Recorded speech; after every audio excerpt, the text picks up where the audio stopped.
Assalamualaikum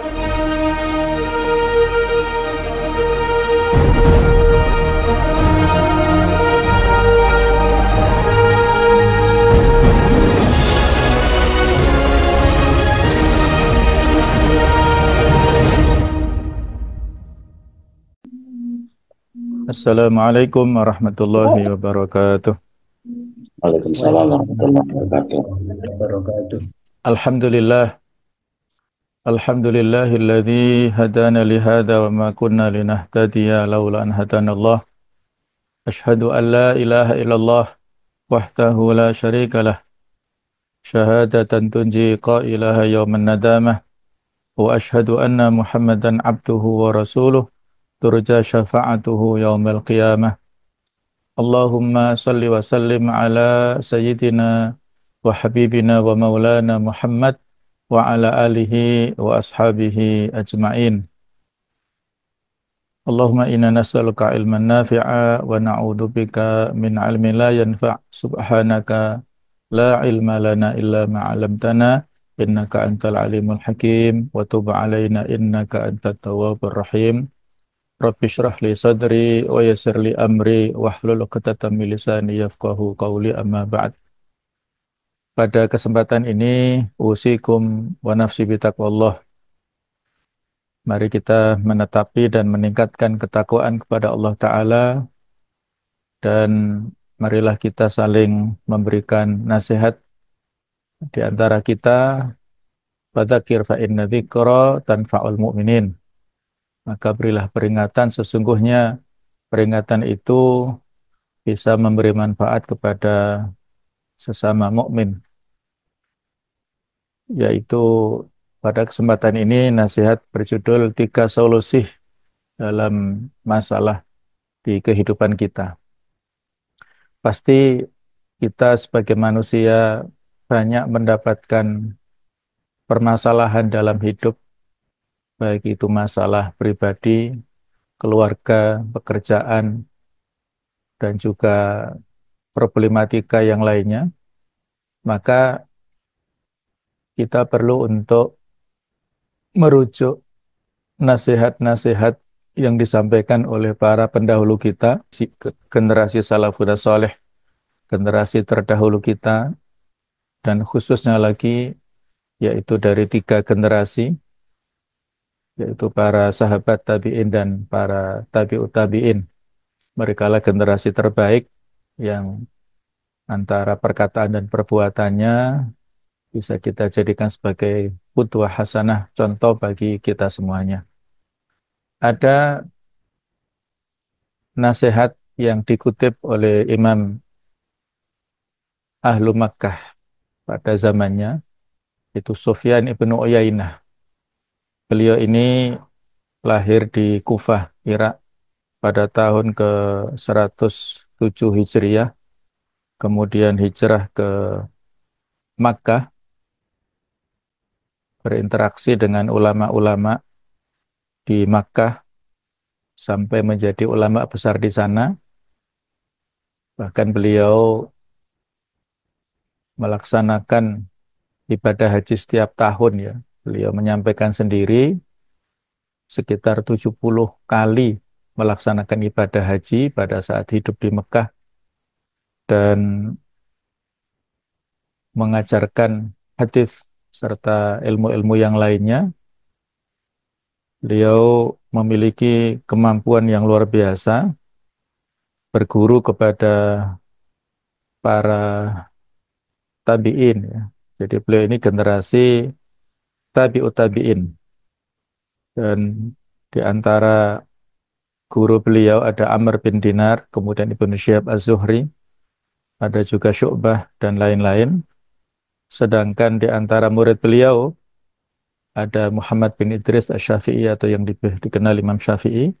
Kemudian juga ada Imam Ahmad bin Hanbal dan Ali bin Madini serta yang lain-lain. Dan di antara komentar yang disampaikan oleh para ulama memuji tentang kepribadian beliau, Imam Syafi'i mengatakan, kalaulah bukan karena Imam Malik dan Sufyan bin Uyainah, maka akan hilanglah perbendaharaan ilmu di Hijaz. Kemudian beliau meninggal di Mekah pada tahun 198 Hijriah. Rahimallahu rahmatan wasi'ah. Itulah sekelumit tentang biografi beliau, Sufyan bin Uyainah, yang mana beliau menurut eh, referensi beliau meriwayatkan sekitar 7.000 hadis, tetapi sayangnya tidak meninggalkan buku ya, sehingga tidak menjadi mazhab tersendiri ya. Tetapi ya beliau luar biasa dari sisi keilmuannya, menjadi rujukan umat pada saat itu dan menjadi imam ahli Makkah pada zamannya. Beliau mengatakan kan al ulama fima madha yaktubu ba'dhum ila ba'dhin haula'il kalimat. Dulu para ulama antara satu dengan yang lain saling menuliskan kalimat wasiat di antara mereka, yang mana poinnya ada tiga ini, yaitu man aslaha sariratahu aslahallahu ala niyatahu, wa man aslaha ma bainahu wa bainallah aslahallahu ma bainahu wa bainan nas, wa man amila li akhiratihi kafahullah amra dunyahu. Inilah tiga poin yang disampaikan oleh para ulama, di antara mereka yang dikutip oleh Imam Sufyan bin Uyainah di sini, yang kalau arti terjemahan bebasnya yang pertama, man aslaha sariratahu aslahallahu ala niyatahu.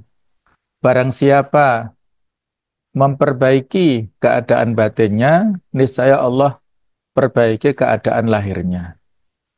Barang siapa yang memperbaiki hal-hal yang tersembunyi, yang tidak nampak, hal-hal yang rahasia dalam dirinya, maka dia akan diperbaiki oleh Allah Ta'ala ala niyatahu, hal-hal yang nampak, yang lahir, yang terlihat oleh orang lain, itu akan menjadi baik. Wa man aslaha ma baina wa bainallah aslahallahu ma baina wa bainan nas. Barang siapa yang memperbaiki hubungannya dengan Allah Ta'ala, niscaya Allah akan perbaiki hubungan dia dengan manusia.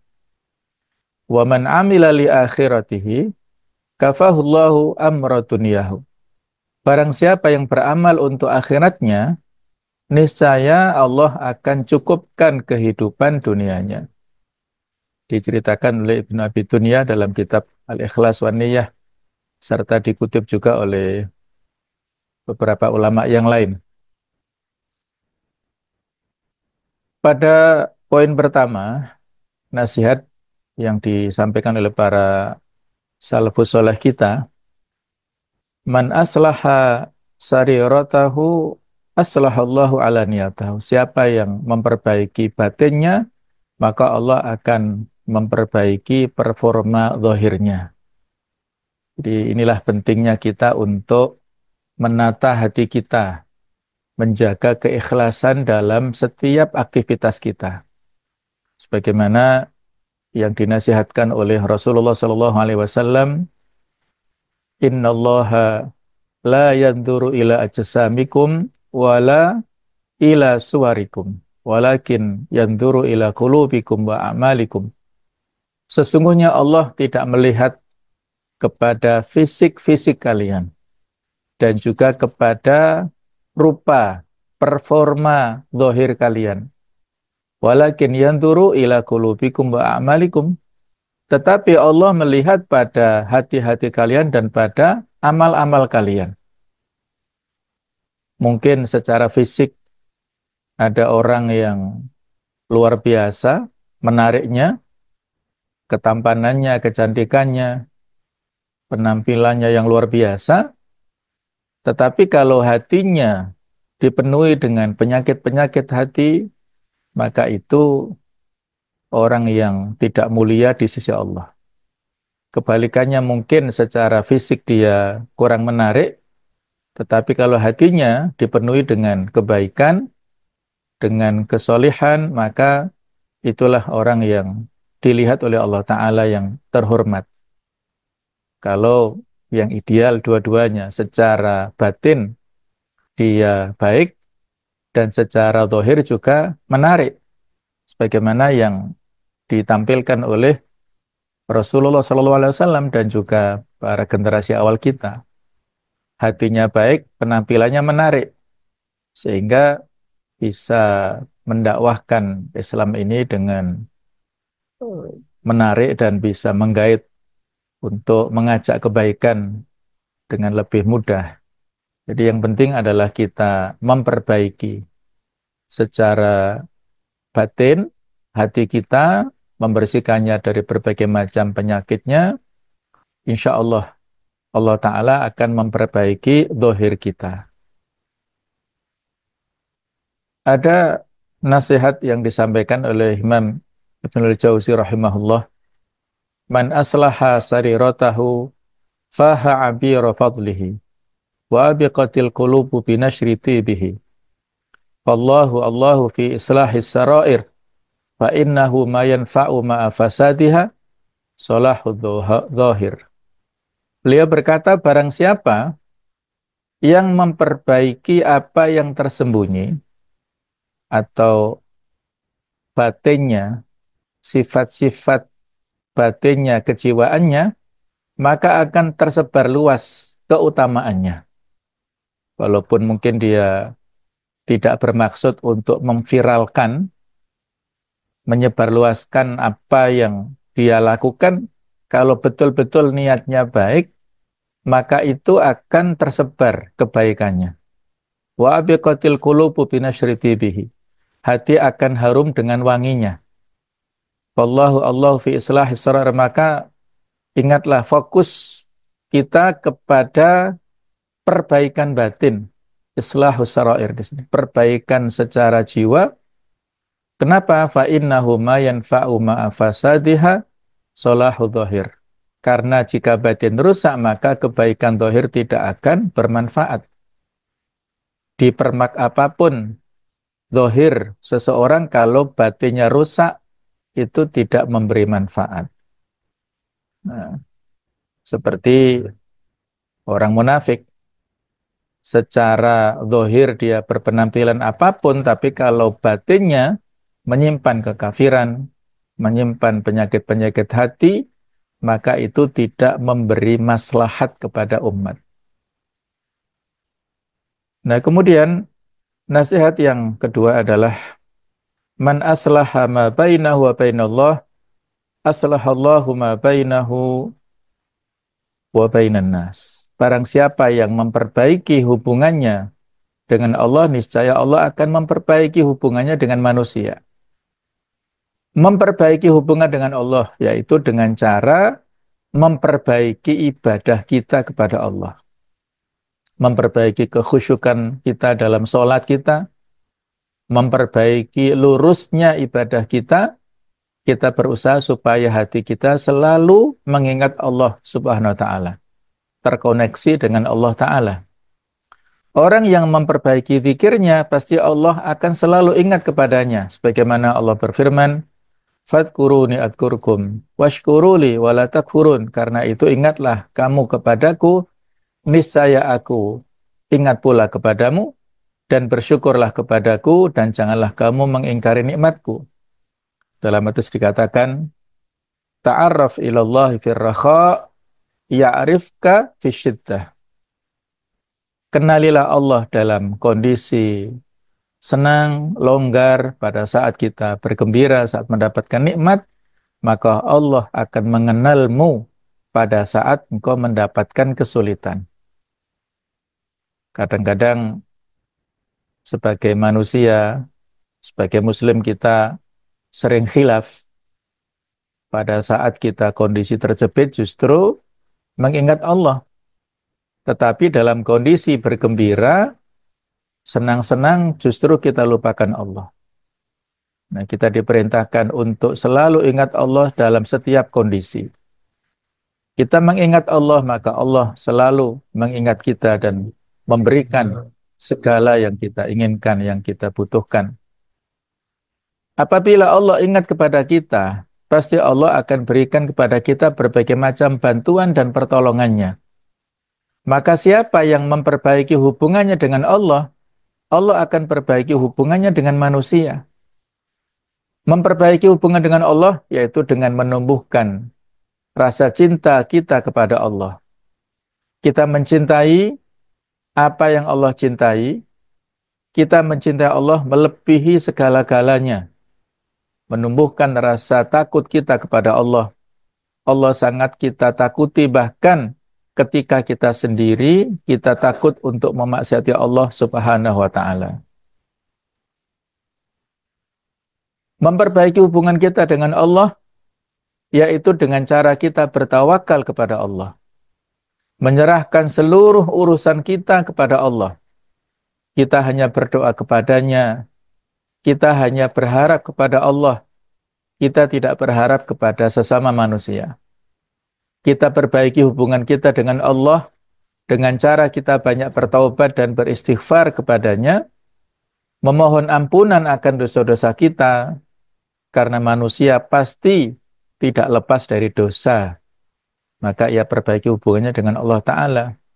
Kullu bani Adam khata'un, wa khairul khata'ina tawwabun. Setiap manusia, anak Adam ini pasti salah. Dan sebaik-baik orang yang salah adalah yang bertaubat, beristighfar, memohon ampun kepada Allah Ta'ala dalam setiap keadaannya. Maka siapa yang memperbaiki hubungan dia dengan Allah, Allah akan perbaiki hubungannya dengan manusia. Dijadikan hati-hati manusia mencintainya. Sebagaimana disebutkan dalam hadis yang cukup panjang, hadis riwayat Bukhari, Innallaha idza habba fulanan ta'a Jibril, ketika Allah cinta kepada si fulan, maka Allah memanggil Jibril. Dan Allah berfirman kepadanya, wahai Jibril, inni uhibbu fulan fa'ahibbahu. Wahai Jibril, aku cinta kepada si fulan, maka cintailah dia. Lalu Jibril pun mengumumkan di seluruh makhluk yang ada di langit sana, Innallaha ahabba fulanan fa'ahibbuhu. Wahai penduduk langit, sesungguhnya Allah mencintai si fulan, maka cintailah. Tsumma yudha'u lahul qabulu fil ardi. Kemudian orang itu diterima dengan baik di muka bumi ini. Dicintai oleh penduduk bumi, dicintai oleh sesama manusia, oleh binatang, oleh tumbuhan. Makhluk-makhluk itu mencintai si fulan ini, karena si fulan ini telah dicintai oleh Allah Ta'ala. Kebalikannya, kalau Allah benci kepada si fulan, Allah perintahkan kepada Jibril untuk membencinya, mengumumkan kebencian itu kepada penduduk langit. Penduduk langit juga membencinya, kemudian dia tidak diterima di muka bumi ini, bahkan kalaupun meninggal, tanah tidak mau menerimanya. Wal'iyadzubillah. Jadi masing-masing orang punya citra, apakah citra positif, walhamdulillah, ataukah citra negatif, wal'iyadzubillah. Semua tergantung kepada ini. Kuncinya kepada memperbaiki hubungan dengan Allah. Kalau itu kita lakukan, maka Allah akan perbaiki hubungan dengan sesama manusia dan makhluk-makhluk yang lain. Di antara permasalahan dalam rumah tangga yang perlu untuk kita perhatikan, ada rumus segitiga kehidupan pernikahan. Semakin jauh hubungan suami istri dengan Allah, maka semakin jauh pula hubungan dengan kehidupan sakinah, mawaddah warahmah. Jadi bisa kita ibaratkan antara suami istri ini, semakin jauh dengan Allah, maka suami dan istri ini semakin terenggang hubungannya. Ada saja masalah. Masalah kecil menjadi besar, masalah sepele menjadi sepolo, masalah yang remeh menjadi krusial, ya. Itu kalau semakin jauh ibadah suami istri ini dengan Allah. Kebalikannya, semakin dekat hubungan suami istri dengan Allah Ta'ala, maka semakin dekat pula dengan kehidupan sakinah mawaddah warahmah, semakin didekatkan hatinya. Karena yang membolak-balikkan hati manusia, khususnya suami istri, adalah Allah Ta'ala. Maka kalau masing-masing ini bertakarub kepada Allah dengan ibadah-ibadah mahdhah, membersihkan hatinya, dekat dengan Allah Ta'ala dalam berbagai kesempatan, saling berzikir, bermunajat kepada Allah, maka apapun persoalan yang dihadapi, terutama masalah komunikasi, masalah ekonomi, masalah beban rumah tangga dan sebagainya, maka Allah Ta'ala akan memberikan segala kemudahan kepada suami istri ini. Jadi yang paling penting adalah ridha Allah Subhanahu wa Ta'ala. Dalam hadis dikatakan maniltama saridallah bisa khotin nas radhiyallahu anhu wa arda anhu nas.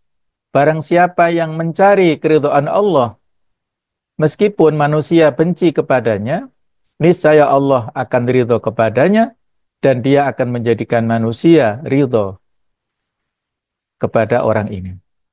Wa maniltama saridun nas bisa khotillah sakhitallahu alaihi wa askhata alaihi nas.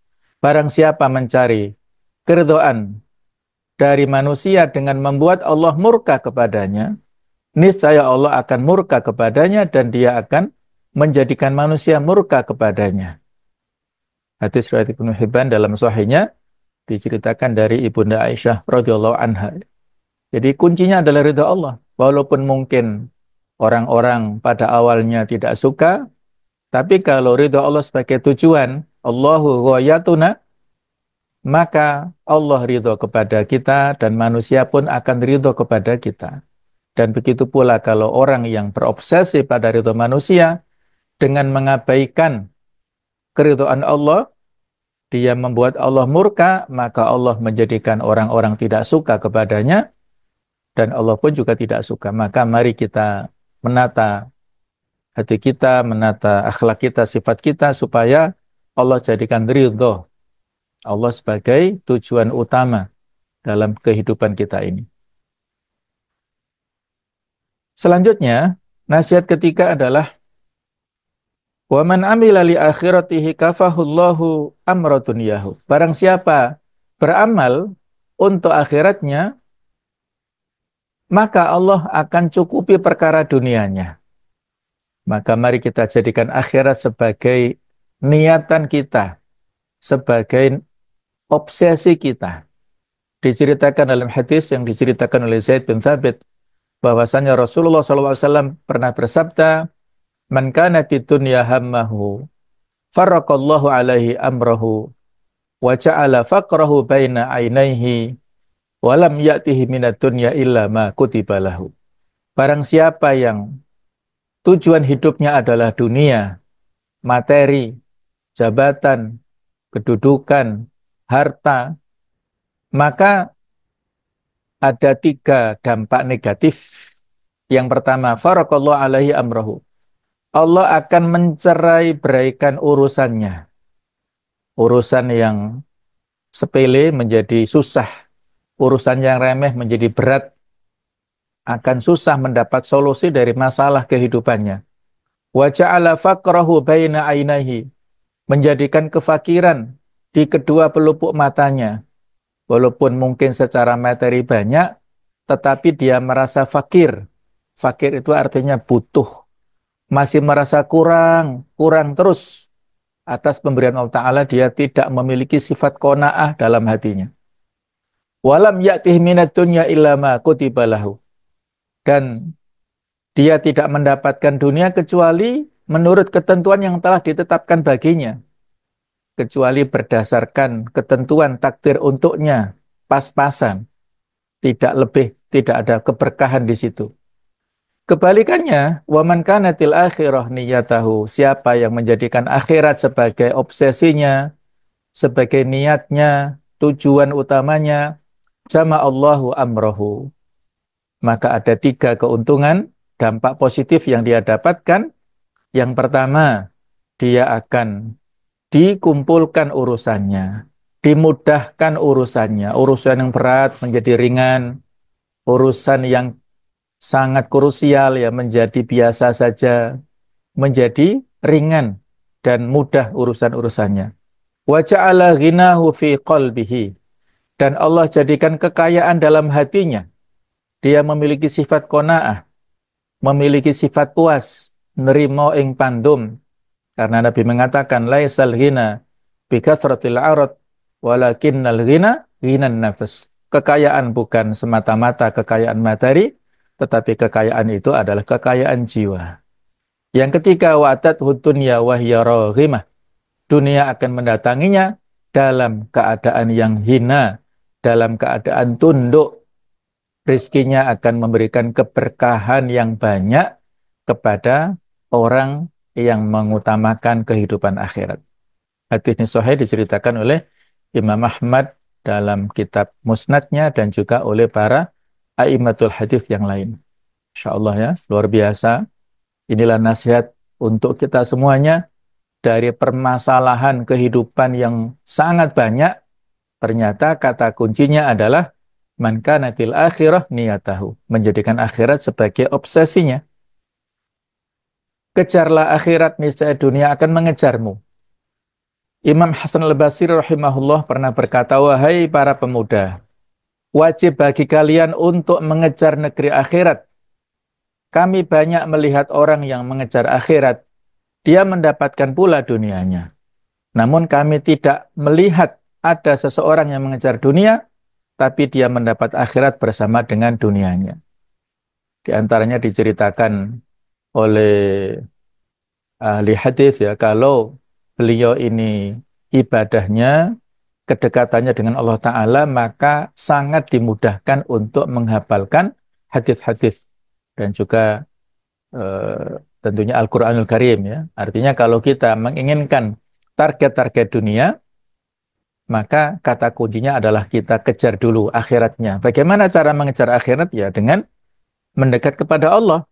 Bagaimana caranya mendekat kepada Allah? Yaitu dengan ibadah-ibadah yang mahdoh, ibadah-ibadah yang ritual, ibadah-ibadah yang itu kaitannya untuk meningkatkan ruhiyah kita. Yang terakhir ada doa untuk memperbaiki urusan agama dan dunia kita, sebagaimana diceritakan oleh Imam Muslim, Allahumma aslih li dini alladhi huwa ismatu amri. Allahumma ya Allah, perbaikilah agamaku sebagai benteng urusanku. Wa aslih li dunyaya allati fiha ma'ashi. Perbaikilah duniaku yang menjadi tempat kehidupanku. Wa aslih li akhirati allati fiha ma'adi. Dan perbaikilah akhiratku yang menjadi tempat kembaliku. Waj'alil hayata ziyadatan li fi kulli khair. Dan jadikanlah kehidupan ini mempunyai nilai tambah bagiku dalam segala kebaikan.